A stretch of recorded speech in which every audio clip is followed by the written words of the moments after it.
Dear respected Tay, dear brothers and sisters, dear community, welcome to Blue Cliff. Today's the 15th of January 2017. We're very happy to see many friends here for the Day of Mindfulness. So we usually begin all of our activities with a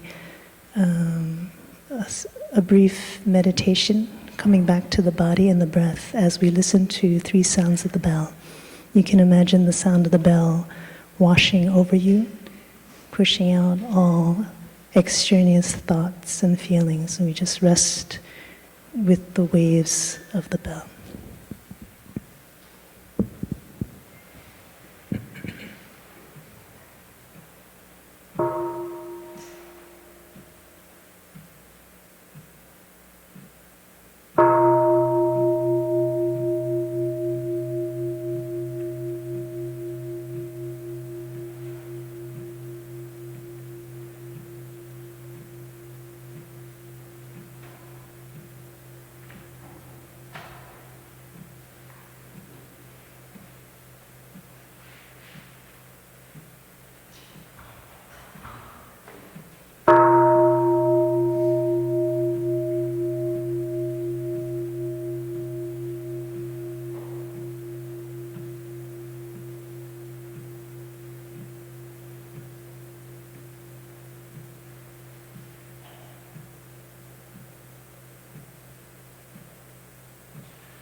Dear noble community, we can begin by making sure we're in a comfortable and relaxed sitting position, whether we're on a chair or on a cushion, because our Dhamma talk today is about letting go, and it doesn't make sense to be tense when we're talking about letting go, right? So relaxed means our shoulders are open, we feel we can breathe naturally and comfortably. Our neck is relaxed, our head is balanced on top of our shoulders. And we can really be in touch with our breath. We don't feel it's stuck in our body. Right? Okay. So dear Sangha, when I was growing up, there was a commercial that has always stuck in my mind through the years, and it was the Lego My Ego commercial. How many of us are familiar with that commercial? Yeah, very catchy phrase. It's like Nike's just do it. You can't get it out of your head. So for those of us who are not familiar with this commercial, it's a waffle commercial. And usually it takes place in the kitchen, very peaceful kitchen at the beginning. But it always winds up that the family is fighting over the waffle. So the waffle is the ego waffle, and the catchphrase is always, Lego my ego. I was reflecting on that phrase these past few days because I think in a nutshell that's pretty much how pop culture understands and approaches happiness in our society. It's a very grasping and craving focus.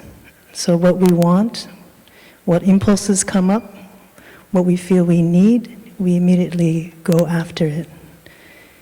And at whatever cost to those around us, even our family, our friends, our colleagues, our classmates. So this is our society, even though it's just a slice, but it really gets to the heart of how we understand happiness in a very superficial way, but at the same time, how that superficial way of understanding drives us to continue to act, to say things in ways that are really counter to our true happiness. Right? So how is it that as a society we have such an opposite understanding of true happiness, when we know that the Buddha's teachings, and in fact many spiritual traditions, their teachings guide us in the very opposite direction. Our path of emancipation isn't, we are taught. And if we take the spiritual path we experience for ourselves, our path to happiness isn't running after things and grasping after them, right? Grabbing that waffle. It's the very opposite. It's learning how to let go. Learning how to understand ourselves and the object of our craving or aversion, and letting go. Can everyone hear me okay? Okay, in the back? Okay, thank you. So how is it that we come to this situation where, as intelligent people, trying the best to live fully our potential, we still fall into this rut of craving, grasping, competing? And that's something that we'd like to look at together today.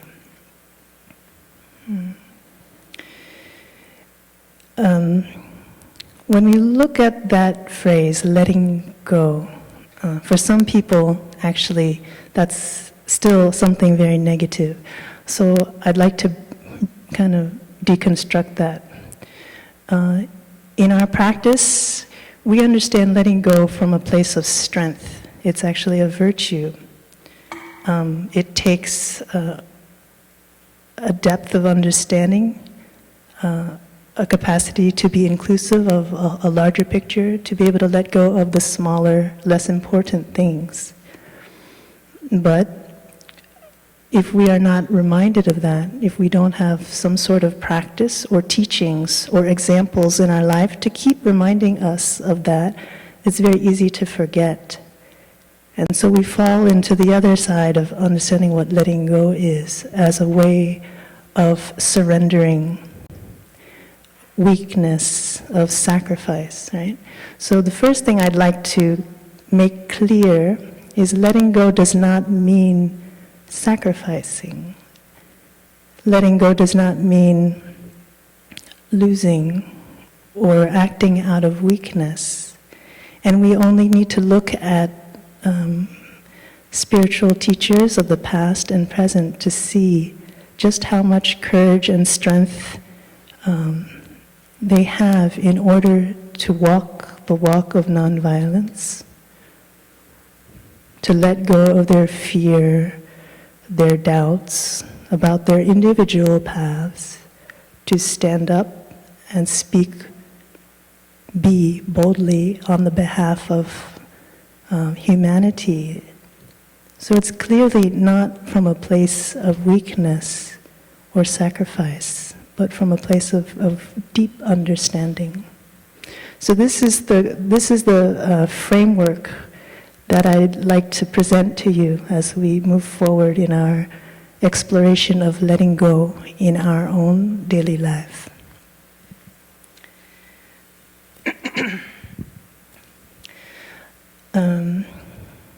So let's take a moment to look at the things that we do grasp. In a life of non-reflection, what are the things that we have inherited from our parents, the kind of worries and anxieties, the kind of material things that they wanted for us, that we continue in our own unexamined life to perpetuate? What kind of things in your life, materially, for example, do you see yourself or your loved ones or your friends around you running after, being caught by. Can someone give me some examples?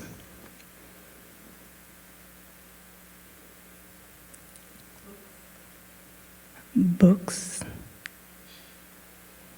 Keeping the temperature warm in the winter. Keeping the temperature warm in the winter. Mm-hmm. PhD degree. Okay. A car, especially a brand new car, right? Okay. So there are material things that we easily latch onto. Our mind maybe desires material things, or maybe one step subtler, we desire money, right? Finances in order to secure some kind of material comfort, like that new car, that better house, or that degree. And in this process of looking to these material things, or the money that will bring these material things, we forget to ask ourselves, what does this really bring us? This means to an end. What is that end? Right? And is that means to an end actually come full circle, or do we get caught up in the means? How many people do you know around you get caught up in running after that house, running after that car, paying off the mortgage? All these material things, they become the ends instead of the means, and we lose track of real meaning of what we are doing in our life, where we're putting our energy and time. So again, the Buddha teaches us that one way out, one very simple way out, is the way of letting go. Again, it's from a place of freedom, an understanding of what is actually more fulfilling in our life, that we are able to let go rather than give up something that we think is fulfilling to us. So all of us have waffles in our life. Right? Before becoming a monastic, I remember wanting to buy a small table stand for a friend of mine. And one small table stand in an apartment that can be filled with furniture, and already that was out of my league. It was already so expensive. And I thought to myself, if I put all my energy into making money in order to buy this type of thing, when will I ever be able to fulfill the happiness of other people? And when will I ever feel fulfilled? It's impossible. And that is the kind of the cycle that we get caught up in. Okay, so thank goodness we have teachings and examples before us to remind us that there are other ways to touch happiness. So ask yourself, I'd like to ask you to ask yourself, take a minute, you reflect in your daily life, when you come across material things, what are those things that make you feel a little agitated, excited?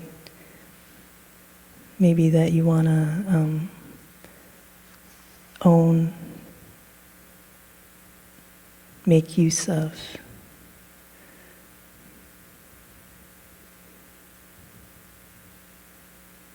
These concrete material things.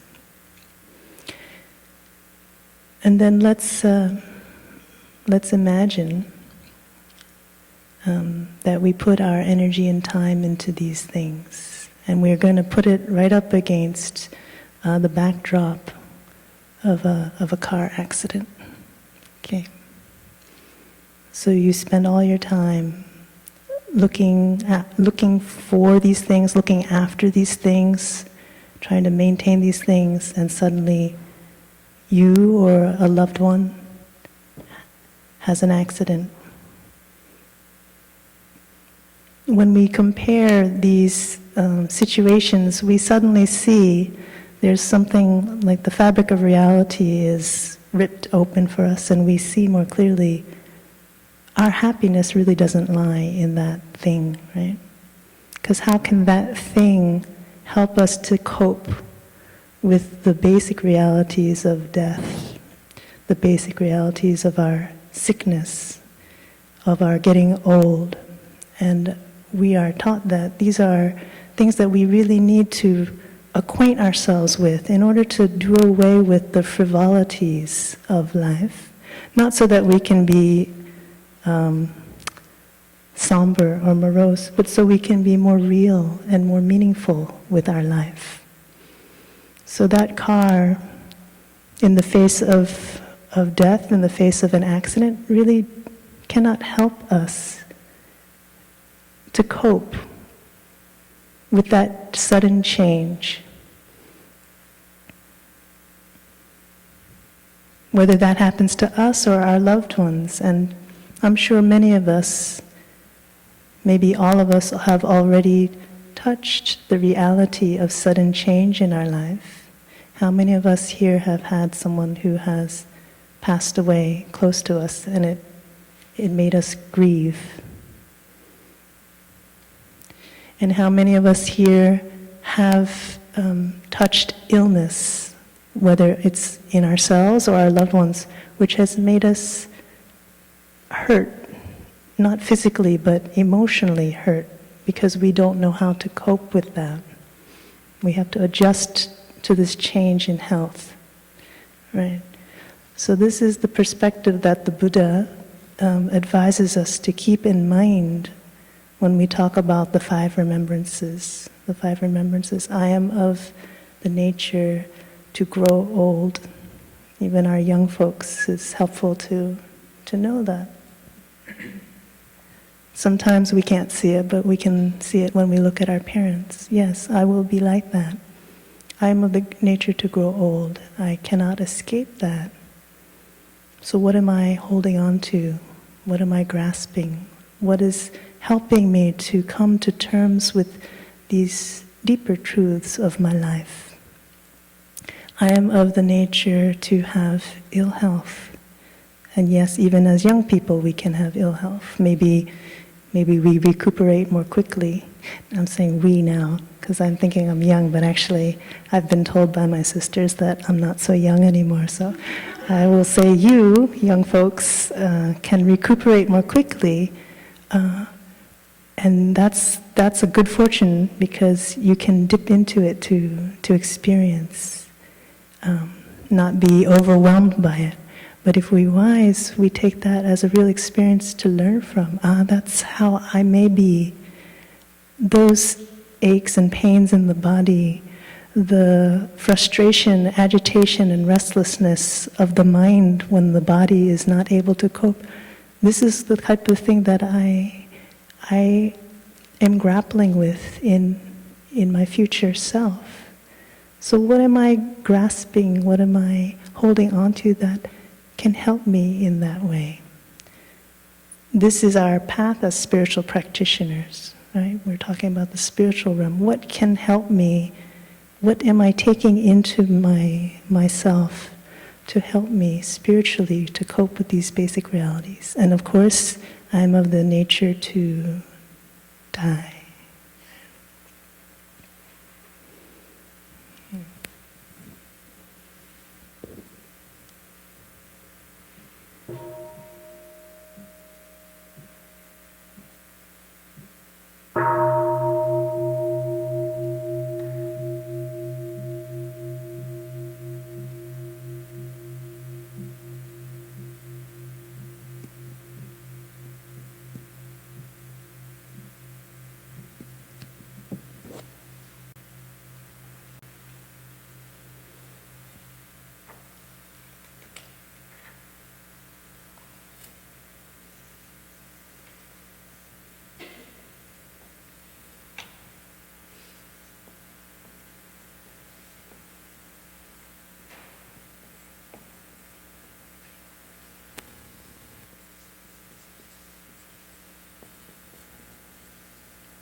Okay.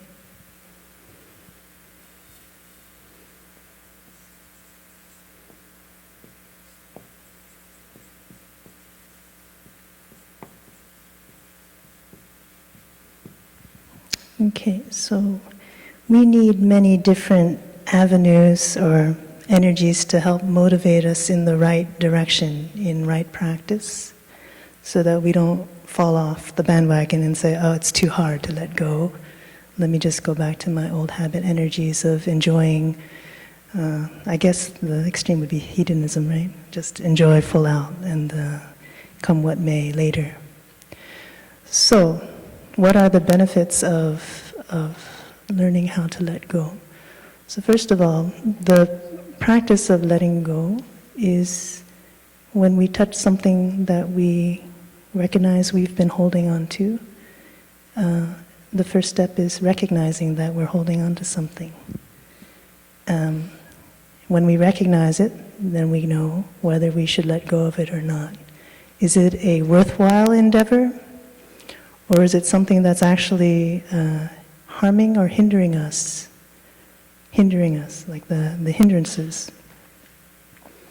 Recognizing it means to be aware of its presence, that object in our life, that endeavor in our life, to recognize our relationship with it. And when we let go, it's not just what we grasp, but also what we push away from.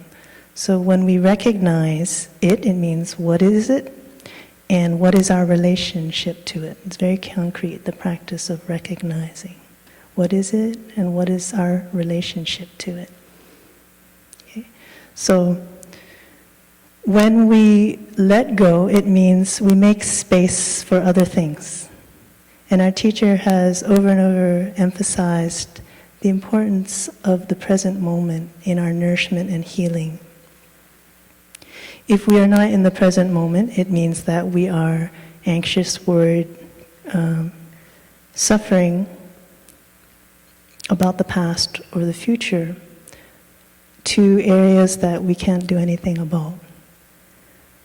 But when we let go and can just be with what is happening, it's when we touch the potential and the possibilities of life, including what's going on inside of us, emotionally, physically, mentally. That's where we can begin to heal what needs to be healed.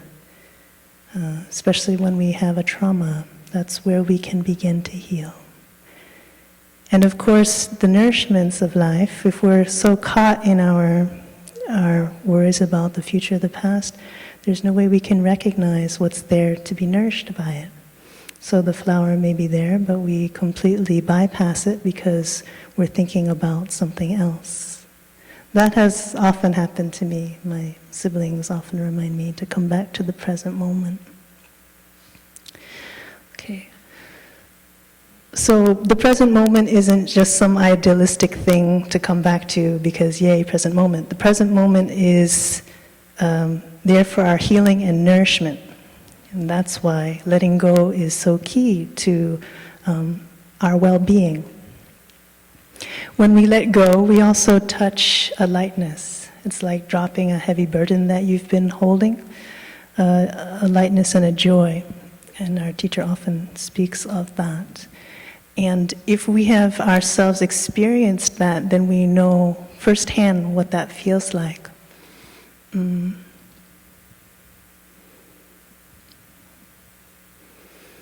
Sometimes people have habit energies of carrying heavy loads, and they don't know that they're carrying a heavy load until they have to drop it. So that sudden contrast gives you that breath of fresh air that makes you realize there's another way of being, there's another way of relating to this issue that's been on my mind. There's another way of relating to this person that I've been in conflict with. A way of letting go so that we can give space, feel lighter and freer. And lastly, as I had shared before, as we continue to practice, the letting go, it's at once an insight. We let go because there's already a freedom in doing it, but we also train ourselves to let go.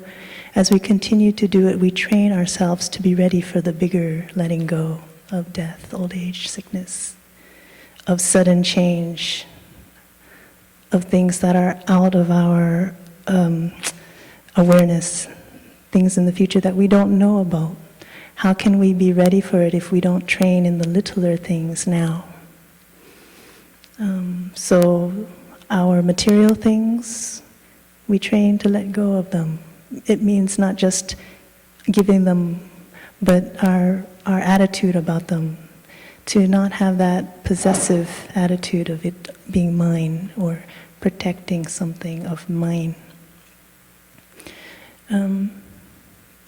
And then more subtly, we talk about letting go of our views. Now that's very difficult. That's a lot more difficult than letting go of the more gross things like our material things.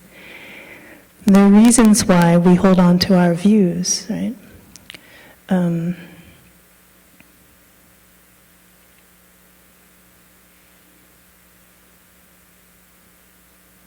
One of the hindrances that we are taught to try our best to avoid is fame. Fame, we're not talking about the kind of fame that actors and actresses have to deal with, but in our everyday mundane life as non-actors and non-actresses, non-entertainers, we do still subtly run after fame amongst our circle of family and friends. Upholding ourselves so that we have a good reputation, right? That we are seen as right or not wrong, that we are accepted by our peers. These are all like the social subtleties of running after fame. But fame is a blunt, maybe a very gross term to cover that whole spectrum of that craving for acceptance, right? When we crave for acceptance from outside, that's just another way of saying we are not able to yet accept ourselves from the inside. We seek the approval, our identity from those around us. So it's difficult for actors and actresses because they're swamped with that, right? But we are also in, day out, in the social arenas, we're always going up and down with this person's approval, that person's negative reaction to us. Okay. So now we're talking about letting go of the emotional aspects of what we hold on to. I'd like to invite our groups. Last time our brother had a very lovely idea of having groups come together to share, and I'd like to replicate that. So please find around you 3 people, maybe a group of 3. And then I'd like to ask you to share within your small group for some minutes about the question that I have. I know all our monastics are sitting in the back. I just wish that our monastics could mix with our group in the front, so it'd be interesting exchange, but our brothers and sisters are shy. Okay, so if you wouldn't mind arranging your seats so that you can be in a group of 3.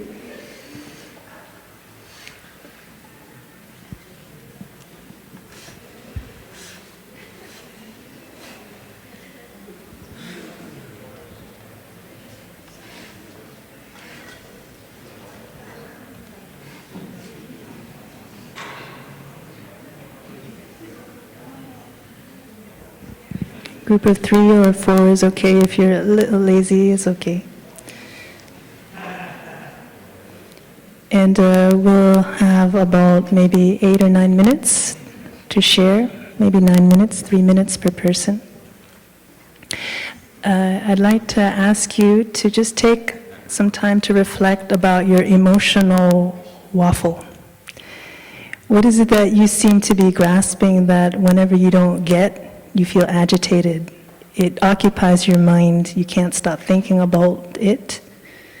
When it's hurt or taken away or not given to you, you perseverate and even maybe find time to find ways of scheming of how to get even or get it. What is that thing, and how does it feel in your body? What is your emotional waffle, and how does it feel in your body? That's your question.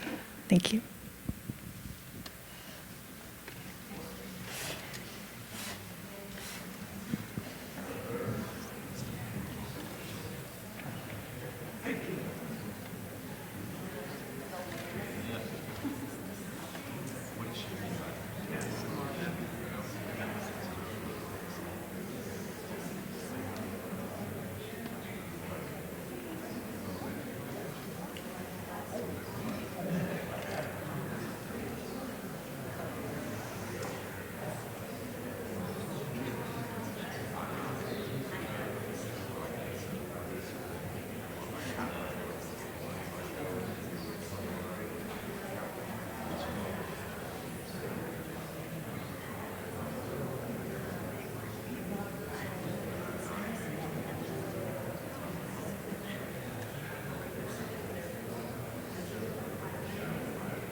So we have 2 more minutes, and we'd like to make sure that everyone in the group has time to share.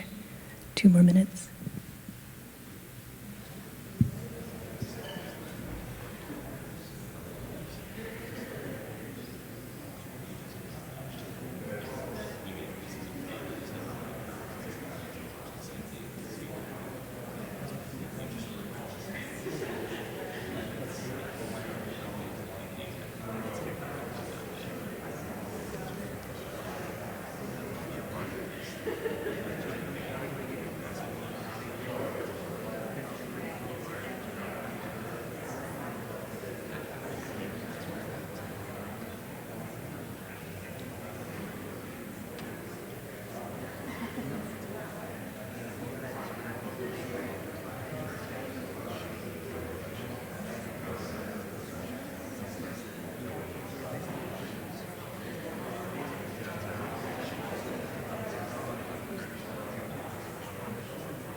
Thank you.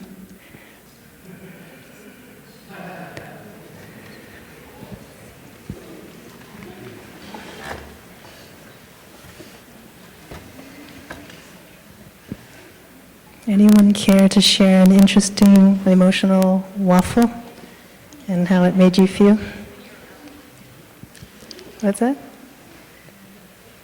No?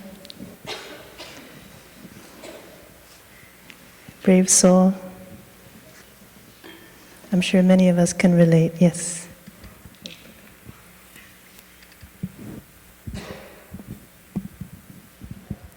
Romantic relationships? What? Oh, that's, sorry. Like fulfilling a need or seeking and expecting care from like a romantic partner can be something that I cling to and look for ways to like get that attention on me if it's not happening. And how does that make you feel in the body or the mind? What kind of... I notice a lot of tension, like especially in my stomach, when I'm like craving that attention. Thank you, brave soul. Okay. One other waffle. Yes. And over here.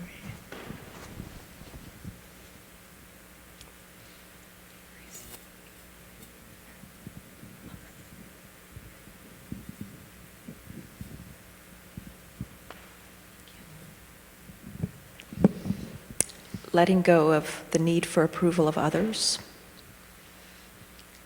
And when I seek that need for approval and I don't get it, I have feelings of less than and low self-esteem and not liking myself. Thank you. Yeah. So what we just did was an exercise of reflection to identify when in fact we are grasping. Sometimes our mind, like one of my sisters used the word tricky mind, sometimes our mind is tricky, and it says to itself, there's a valid reason that I'm running after this thing. So the thing that helps us to realize the nature of our actions is how it makes us feel in the body and in the mind. If we feel tension, if we feel agitation, if we're not coming from a place of peace, clarity, or spaciousness, then chances are we are really in a grasping mode. It helps us to maybe self-correct when we start falling into the mindset of being self-righteous. This is a pitfall for me quite often, that I'm adamant, running after something adamantly, in that mindset of feeling that I have a right to do that. But at the same time, it's causing this kind of tension and stress in the body and mind, which means my thoughts, my actions are not coming from a place of clarity and inclusiveness, not enough. So our practice is to stop and to first take care of that storm that comes up, that impulse to run rather than to rationalize our running after something. Does that make sense? Yeah. Okay. So next I would like to share some practices that we do here in the monastery that are helpful in training the mind to let go.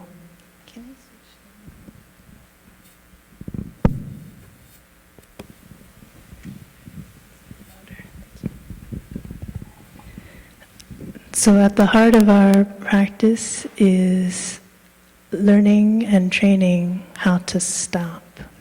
Every time we honor the sound of the bell in the monastery and come back to just the breathing, meaning not thinking about breathing or how I'm breathing, but just bare awareness, just pure awareness of the breath, then we are training our mind to stop. And stopping is the foundation for all of our deeper looking. The aspect of meditation cannot happen if we are not in a place of relative stillness to observe what it is that we take up as our object of meditation. Okay. So that's why our bell, we so honor the sound of the bell, or anything that we value to help bring us back to the present moment, we call a bell of mindfulness, because it helps us to become more mindful of what is actually happening instead of reacting right away. And all of these graspings, they come from impulses and habits, maybe very deeply ingrained habits. And so anything that helps us to give pause before we jump to react gives us more clarity and gives us more space on our path of transforming sometimes very negative habit energies, like addictions. Right? In the practice of stopping, there's a quality of loving kindness. It's stopping without violence. So we're not stopping the process, but we're stopping to observe what is happening. So even as we are grasping, now we're stopping and observing our grasping mind or our grasping action. That's a very different approach than repressing ourselves. Just the other day I had a very interesting conversation with one of my younger sisters about this. What is the difference between repression and not doing in our practice? And to me, when we repress, it means without the loving energy of mindfulness and awareness, we just attempt to push down or put away that thing that we don't want in ourselves, that way of speaking, that way of reacting. And that's actually very violent to the body, violent to the mind. Whereas when we practice mindfully with habit energy, then we are aware it's happening. With loving kindness, we shine the light of awareness on it, we observe it, and we don't feed it. So that's the active part of mindfulness practice. We don't feed it anymore. So that's why the bell is very peaceful and a neutral sound. One time at a meeting, we forgot to bring the bell, and the discussion was getting quite heated. And I was facilitating the meeting, and so I found myself speaking up as the bell. But my energy wasn't as peaceful as a bell. So in the course of the meeting, one of the sisters said, "Can we just get a bell?" Because it's a safe and peaceful reminder for all of us to come back to a baseline without drama, no drama. It's just a reminder, right? So when we hear the sound of the bell, it's just a practice of mere recognition of what's going on, right? We're not excited about the bell, and we're not angry at the bell. We're just, that's the bell, and this is what's happening now. Very peaceful, very loving. So that's our foundation, stopping in order to begin to observe. And the next practices are that part of looking more deeply. In the monastery, we emphasize so much the practice of appreciation, of gratitude, and that's what recognizing what we have is. When we stop and we take a stock of our inner conditions, our surrounding conditions, we realize, this is what I actually have in my pocket, in my heart, in my mind, in the support I have around me. And this is a practice of nourishing gratitude. And that, in and of itself, is an insight. Chances are in our daily life we don't often take that up as a conscientious practice. How many of us here has given rise to a conscientious thought of appreciation or gratitude in the last day? Okay.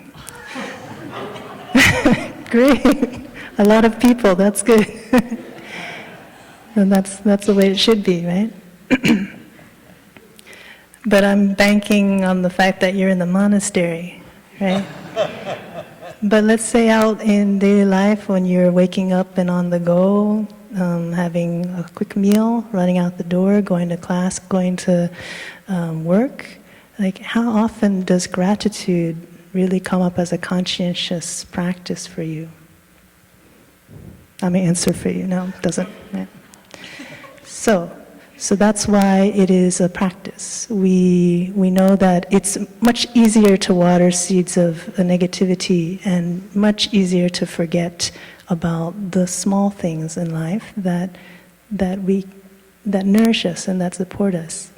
And when we speak about gratitude, it's something very personal. It's not just that the clouds are blue. I'm sorry, the clouds are white. The sky is blue. Someone's smiling over there. But it really has to do with what's that got to do with me?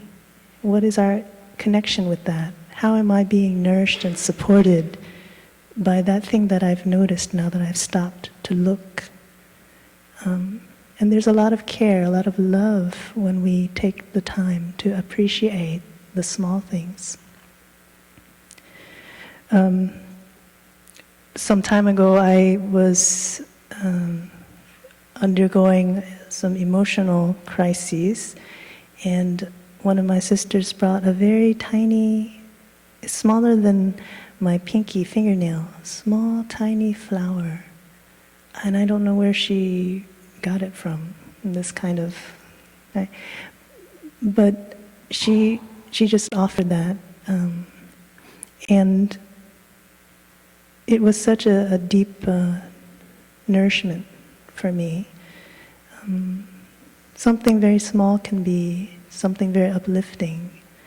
It doesn't have to be a big thing in order to nourish our spiritual life, to give us inspiration, to give us energy again. So having the space and time to stop is also to be able to see the small things, bring it into our life of nourishment. Because if we wait for the large things to happen, chances are it's not going to happen. And we're not going to be nourished until we hit the jackpot, right? A big windfall comes our way. That doesn't happen very often to most of us. Second, the third practice is mindful, becoming aware, recognizing what it is and why we're taking in, what it is that we're taking in and why we're taking in. And this is the heart of the fifth mindfulness training, the training on mindful consumption. We always try to be as simple as possible in our way of life, to not accumulate things, but not just in terms of what we accumulate, but how we relate. Again, how do we relate to the things that we are taking in? Why is it that we're drawn to a certain nourishment, a certain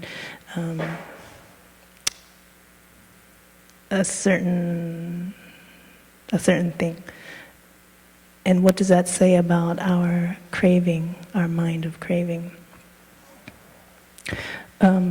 We have a friend who keeps a food journal for this very purpose of seeing her mind more clearly. Because out of habit, our way of eating is often a habitual way. And when she writes down what she eats, she can keep track of it more clearly, of what her mind is kind of pushing her to do, what her mind is reacting to, and how she's relating to the food.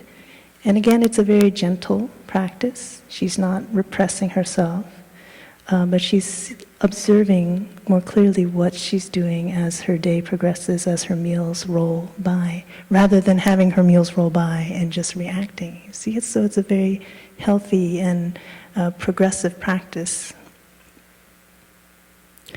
In the monastery and maybe at home, you have free time. We have personal practice time here called PPT. And for me, this is also a practice to observe and keep track of how I spend my free time. Because how we spend our free time is also a way we can see our mind, what we're consuming, what we're drawn to when we have free time.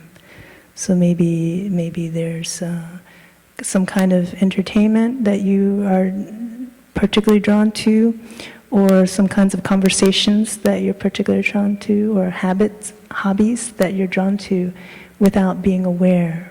The first step is to bring it into the sphere of awareness. Are you aware of how you spend your time and to what extent you spend your time doing that thing? Why do we bring this into awareness? So that we know how to better relate. Is it something that we're grasping? Is it something we're running away from? Is it a loneliness that's pushing us? Then we can begin to practice to let go. Right? And lastly, we practice to be aware of what we're offering. In the second mindfulness training, this is called true love, I think. No, I'm sorry. Nourishing true happiness, right? Nourishing true happiness. And it speaks about generosity. And generosity is also a part of letting go. Letting go is not just an act of of release, but it's also an offering to others. When you can let go of your strong views, you give space for the other person to express themselves. You give yourself and the other person a chance to have a deeper communication and understanding. So it's also an act of generosity to let go. Again, it's a virtue, it's a strength. So when we let go, we are practicing one of the paramitas of generosity as well. This is all to emphasize that letting go there are many ways of letting go, and that it's from a place of strength. So what are the type of things that we can offer? There is our time. Just to spend time doing something, it means you have a commitment and investment in that. There's your energy, the degree to which you put effort into that endeavor, that relationship, that conversation. And then there's, of course, material support. For example, our monastery would not survive without the generous donations of our friends who come and practice with us. And lastly, there is the spiritual support that you offer from the fruit of your own practice, your capacity to be still, to listen deeply, to be the compassionate ear, to move through your experiences in the way of the Dharma that exemplifies and helps others through your example. This is the spiritual support. This is generosity as spiritual support. Okay. So we touch all of these things in the monastery, but not just in the monastery. It's maybe a little easier for us to conscientiously look into these as practices, but we will find them everywhere in our daily life. As long as we are in communion with others, we're interacting with others, we have these opportunities to look more deeply at our sense of freedom, the way we offer, the way we are generous in the way we let go. Lastly, I would like to share with the Sangha about some of the support that we have to continue deepening in our practice of letting go.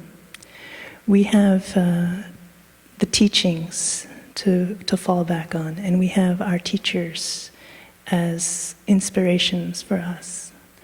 When we find we're a little bit shaken by external circumstances or internal circumstances, the three jewels, the triple jewels that we take refuge in as practitioners is the Buddha, Dhamma, and Sangha. The Buddha being our historical teacher, but in fact any spiritual teacher can be one of the triple gems that we take inspiration from. The Dharma is the teachings, the truth that the Buddha shared through his personal experiences, his awakening and his sharing of the practice to help us touch awakening ourselves through our own practice. And then the Sangha are the friends and fellow practitioners around us who are also doing the very same thing that we're doing. They're also undergoing challenges, they're also growing, they're also healing, and we learn from one another in the present moment. We don't need to look always back 2,600 years, but we can also learn from our teachers and friends on the path right next to us. And these are our support. It's taking refuge in the three jewels. So we look to, for example, the Buddha. He was a prince, and he let go. He literally let go of everything to become a beggar, a mendicant, a wandering mendicant. And his approach was to learn to be open to teachings from many different teachers. And he continued progressively to learn from as many people and as many practices and spiritual traditions as possible until his final awakening. So we have in our root teacher a very good example of the path of letting go all the way from the beginning to the end, when it came to full fruition. And it's both a practice and an insight. So he let go of old teachings as he found that they were not as relevant to his true happiness, his true awakening, and continued on. We can look to Mahatma Gandhi for inspiration, a personal inspiration of mine, such a simple but clear and beautiful mind. It was said that in his passing, he only had a handful of personal belongings, because he kept his life very simple. The spiritual clarity, it manifested in the way he was living his life materially. He was able to let go of all the extraneous, superfluous things, because his sights were on what was most important spiritually. And through that clarity came great courage to embody truth, to exemplify it for others, and to inspire so many people to stand up to what we would normally think of as something unstoppable, right? A whole empire, a whole political system. So these are real, live examples for us to draw from in our personal practice, and also in the larger sphere of our life as citizens in the U.S. To know that this path has been walked before with practices that are true to the spirit of nonviolence, true to the spirit of inclusion, all inclusion.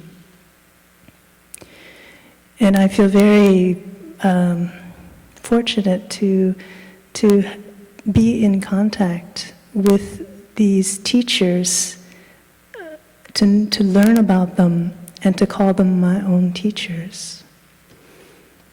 We have Martin Luther King Jr. as an inspiration in his way of, all of them have in their different ways practiced to address, to be with the challenges, the difficulties that come, the doubts, and to put them aside, to let go of them. And with his courage and conviction to bring awareness to those things that normally our society would push aside because they're not convenient truths, right? So, and of course we have our teacher who over so many decades has always been faithful to the process of peace, the conditions, nurturing the conditions for peace, even though there were many obstacles and misunderstandings, and that he suffered through both personally and in a more public way. Without the capacity to let go, without the capacity to look deeply to see the commonalities that hold us all from a place of compassion and love, all of these teachers would not have been able to achieve what they were able to achieve, to bring us to a more noble space when we think of one another, a more holistic space when we think of one another, of our society, of the world.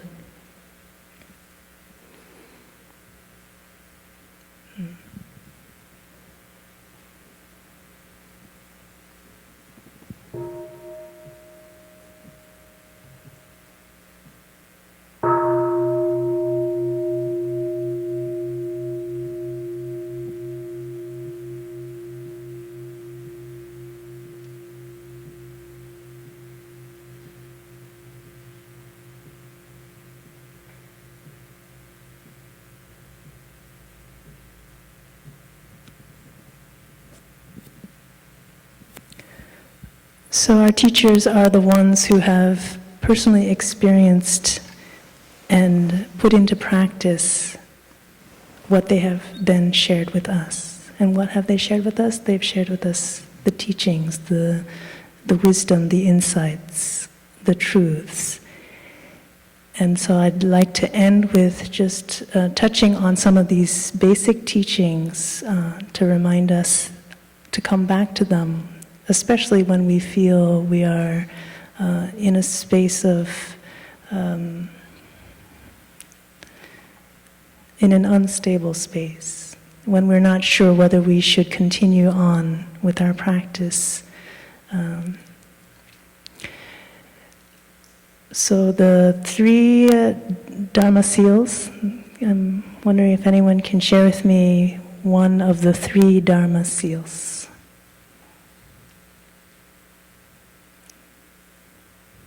Yes, Brother Bode. Impermanence. Thank you. He cracked it open for everyone now because it gives us a clue as to the next one. So impermanence in terms of time, and in terms of space, we call that, the second one is? Not, oh, everyone answers now, right? Good. So non-self is the second Dharma seal. A seal meaning all phenomena, if it's an authentic teaching or if it's an authentic representation of reality, it should always bear these 3 qualities. So impermanence, non-self, and the third one starts with an N, nirvana. Okay, so we come back to these 3 Dharma seals in terms of the practice of letting go. We talk of impermanence. Remember we were talking about the 5 remembrances, old age, sickness, death. We will be separated from all that we cherish is the 4th remembrance. And the 5th is that only our actions is what we truly own. So it's a really big bell, a wake-up bell for us in terms of impermanence. We will not be healthy all the time. We will not be young all the time. We will not even be here all the time. Things change. We change. Our loved ones gone. It's a wake-up call. So this is an encouragement for us to see our practice in the light of letting go. If we know that the nature, all phenomena have the nature to change, are impermanent, then there's not a real reason to waste so much energy, to be so angsty in grasping and holding on to something. And secondly, it gives us a better perspective. Value what we have now. Don't waste our time with the excess energy that goes into a life of non-practice. We suffer, learn from our suffering. We're nourished, but we don't know we're being nourished, then we're not really being nourished. So things change, so it's really a reminder for us to value life as it is, but not to grasp onto it. The second one, non-self. There are many ways we can pick up this Dharma seal to practice with, so I just like to bring up one aspect. Non-self means that we inter-are, that whatever I experience in a way is a part of your experience. There are elements of me in you, and there are elements of you in me. So there's nothing really, again, to grasp hold of, to call just my own. Whether it's my success, my happiness at the expense of you, it's not like that. Or if it's my suffering and it has nothing to do with you, it's not like that either. So again, we're encouraged to not hold on to things as just ours, but to see its relationship, the flow, the influx, the outflux, the connection between our experiences and those around us. And again, that feeling of freedom, when we experience letting go, we touch a feeling of freedom. It might not be a complete freedom, but at least you will touch, at least the beginnings will be a relief. You will feel there's a circulation again. You know, when something's been tensed and tight, the blood's not flowing and it gets numb. And once you release, you let go, your hand might be tingly, but at least you're feeling something, right? And that's the beginning of that feeling of freedom. There's no longer a blockage.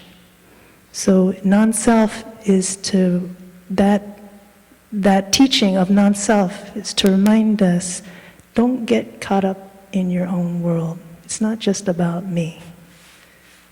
And often it feels like it's just about me. So we need that reminder, it's not just about you. It's about many things. And help to get the circulation flowing again, to get the communication flowing again, and to get us unstuck from our own strong views. For me, that's the hardest part, to get unstuck from my views. And how about nirvana? Nirvana being, does anyone care to share what nirvana it means to them?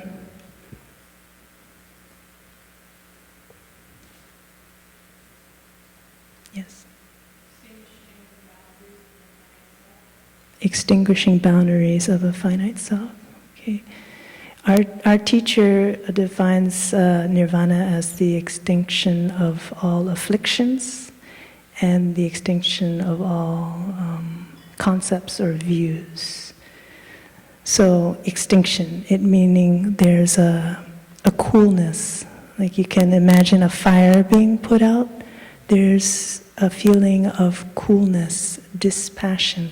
That's not a negative. Dispassion is not the same as indifference. It means there's no heat, no excess heat. We just see things. I say this as if we're in nirvana. This is what I understand. Haven't touched it yet. But when we touch nirvana a little bit, it means we're in a place of clarity without heat. So there's a seeing without being caught up in what you're seeing, a clarity and a wisdom that comes, a wisdom in our actions that comes with that. So we take up the third Dharma seal, nirvana, to inform us in our practice of letting go.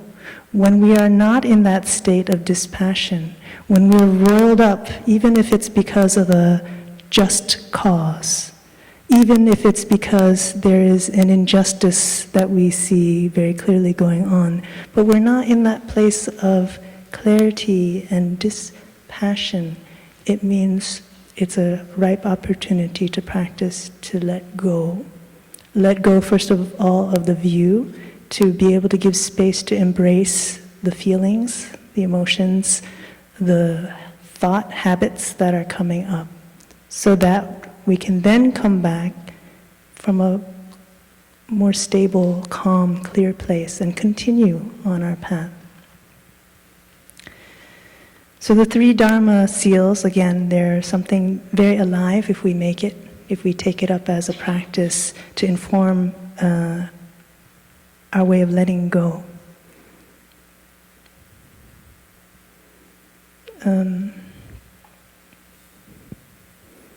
I'd like just briefly to mention in the 8 realizations of the great beings. So the Bodhisattva ideal is a selfless offering without calling it an offering. It's no longer a conscientious giving, but just a way of living. Because as a bodhisattva progresses on his or her attainment, spiritual attainment, there's more and more an awareness, an embodied awareness of interbeing. So whatever is beneficial universally is beneficial personally. Whatever is beneficial personally is also beneficial for others. So this is a training in order to live non-self, to not be caught up by our personal selfish concerns, but to more and more harmonize our way with the larger self, right? So we look at it from a perspective of our family. You know, the child may have needs, but it might be at odds with mom and dad. The family might have certain peculiarities, but it's out of whack with the rest of the neighborhood. Or the neighborhood might be quite emphatic on a certain political slant, but it's not in harmony, it's not inclusive of the larger picture of society, of all slices of society. So the Bodhisattva path is to grow and grow our capacity to include in our heart and be a part of a larger and larger circle. In the third realization, it says that the human mind is always searching outside itself and never feels fulfilled. Remember, the Bodhisattva, the 8 realizations is a kind of a roadmap of how Bodhisattvas train or have realized to continue on their path of awakening and service. So this is a reminder to us that our monkey mind is always looking for things to be fulfilled outside of us.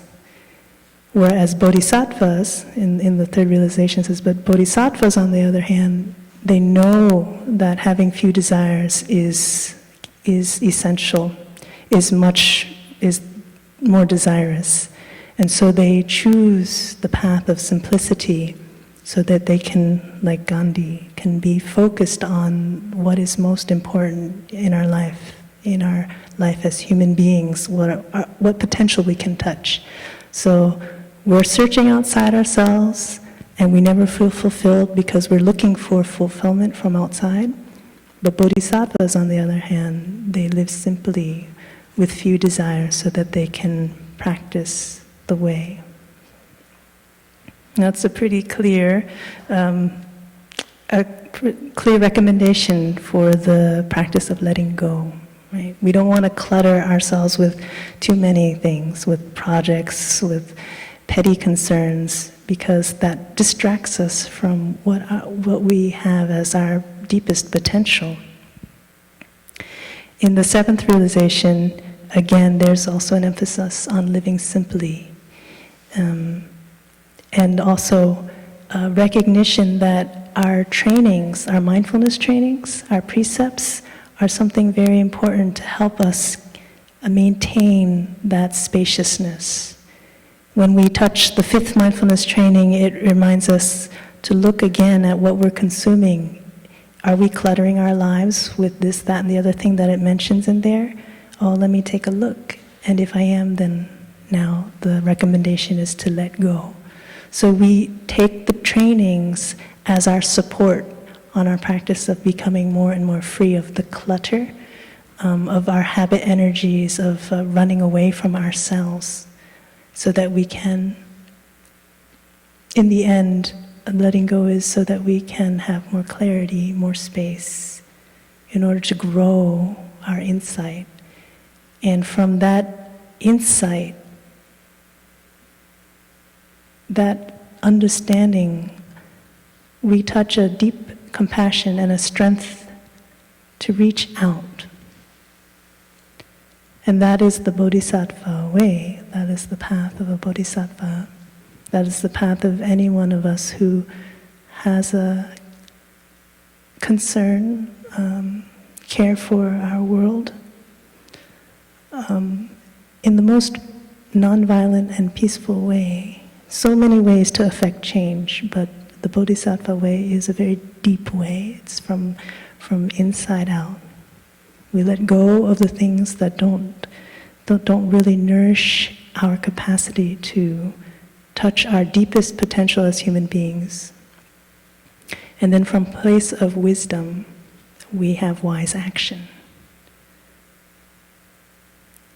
So thank you for your time, for listening, and I hope that your day here will continue to water your seeds of freshness, of freedom, and you will see many opportunities of letting go in your daily life when you go back home. Thank you.